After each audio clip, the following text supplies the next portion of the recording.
as we detail for you the bombshell testimony today in the January 6 hearing. History is important. During the Watergate hearings 50 years ago, there was only one surprise witness. It was Alexander Butterfield, who revealed there was a White House taping system. Well, in the January 6 hearings, the surprise witness is Cassidy Hutchinson. Then Chief of Staff Mark Meadows' top aide described the then president's fits of rage that included throwing plates of food, grabbing the steering wheel of the presidential limo, and lunging at a Secret Service agent. Hutchinson said Trump was furious that Secret Service agents were keeping some of his supporters outside of the White House ellipse because they had weapons. The other big news we learned today is that Rudy Giuliani and the president's chief of staff sought pardons. That means we now know of at least 9 individuals who sought pardons from President Trump in the final days of his term. Let's get straight to CBS's Scott MacFarlane at the Capitol with all the new details. Good evening, Scott. Hey, Norah, the House committee and this 26-year-old former aide to the former White House chief of staff painted a powerful picture, beginning with the Trump White House ignoring warnings of looming violence at the Capitol and ending with the chief of staff seeking that presidential pardon. When the day began, Cassidy Hutchinson was a name and face unknown to most Americans. By the end of the day, she'd made history, including her description of an altercation in the presidential limo when his chief Secret Service agent, Bobby Engel, refused to bring then-President Donald Trump to the U.S. Capitol, to which he just directed the crowd on January 6th. The president said something to the effect of, "I'm the effing president, take me up to the Capitol now." To which Bobby responded, "Sir, we have to go back to the West Wing." The president reached up towards the front of the vehicle to grab at the steering wheel. Mr. Engel grabbed his arm, said, "Sir, you need to take your hand off the steering wheel. We're going back to the West Wing. We're not going to the Capitol."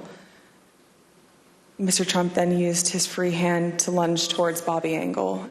In the early hours that day, Hutchinson said Trump was warned of people carrying weapons, including guns, descending on key landmarks in D.C., but that Trump sought to have the metal detectors removed, concerned they'd reduce the size of his White House ellipse crowd. "Take the effing mags away. They're not here to hurt me. Let them in. Let my people in. They can march to the Capitol after the rally's over." President Trump was aware that a number of the individuals in the crowd had weapons and were wearing body armor. And here's what President Trump instructed the crowd to do. "We're going to walk down, and I'll be there with you. We're going to walk down to the Capitol." As rioters began their attack, the president wouldn't budge. Hutchinson said she asked her boss, Trump Chief of Staff Mark Meadows, to intervene. So the rioters are getting really close. Have you talked to the president? He said, no, he wants to be alone right now. She testified Meadows, White House counsel Pat Cipollone, and Trump all knew of the chants of "Hang Mike Pence" echoing through the mob. I remember Pat saying something to the effect of, "Mark, we need to do something more. They're literally calling for the vice president to be effing hung." And Mark had responded something to the effect of, "You heard him, Pat. He thinks Mike deserves it. He doesn't think they're doing anything wrong." Rioters chanted "Hang Mike Pence." The President of the United States, Donald Trump, said that, quote, "Mike deserves it." The committee cited Norah's interview with the House Republican leader, who urged the president to intervene. As Norah O'Donnell noted during an interview with House Republican leader Kevin McCarthy.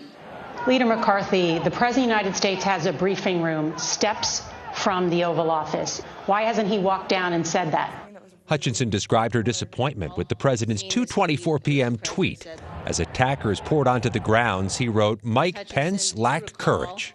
As an American, I was disgusted. It was unpatriotic. It was un-American. We were watching the Capitol building get defaced over a lie. In the final moments of the hearing, Hutchinson said both Mark Meadows and Rudy Giuliani sought pardons. Trump responded to the hearing, saying Hutchinson's story was a fake story and that he hardly knew her. Norah? Scott MacFarlane, thank you. Let's turn to our esteemed political team who are all here watching this unfold with me. John Dickerson, there was a lot that made today different. There was. We've seen the outside picture on January 6th. What this was today was the inside intimate portrait, the closest look we've gotten to President Trump on that day and his inner circle. And we were given that view by someone who had a unique perch.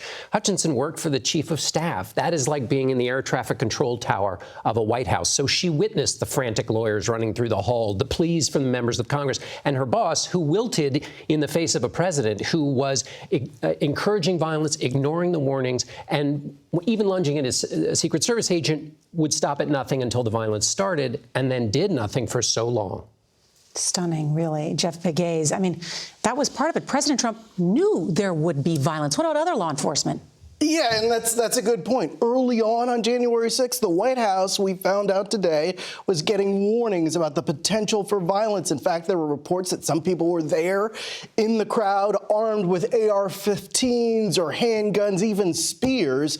And yet the inclination was, hey, let's not beef up security. Let's lessen the security there because President Trump wanted his supporters there. And as you know, I was in the crowd that day at the Capitol, and it was clear to me and others at the scene that police were outnumbered. It took hours for the National Guard to show up. So this testimony today, Norah, raised serious questions about security that day. Jeff Pegues, thank you. Robert Costa, what happens now? We are at a historic crossroads. All eyes turn to Attorney General Merrick Garland. Does he look and evaluate this new evidence and believe that it rises to the threshold of indicting a former president of the United States? A weighty decision for the former judge carries enormous political and legal implications. It's also a decision point for the Republican Party. You spoke to House Republican leader Kevin McCarthy on the day of the Capitol attack. What will they do now after digesting this new information, this testimony? Will they still embrace the former president? And remember, he's eyeing a return, a comeback, a 2024 presidential run. Robert, Jeff, John, thank you so much.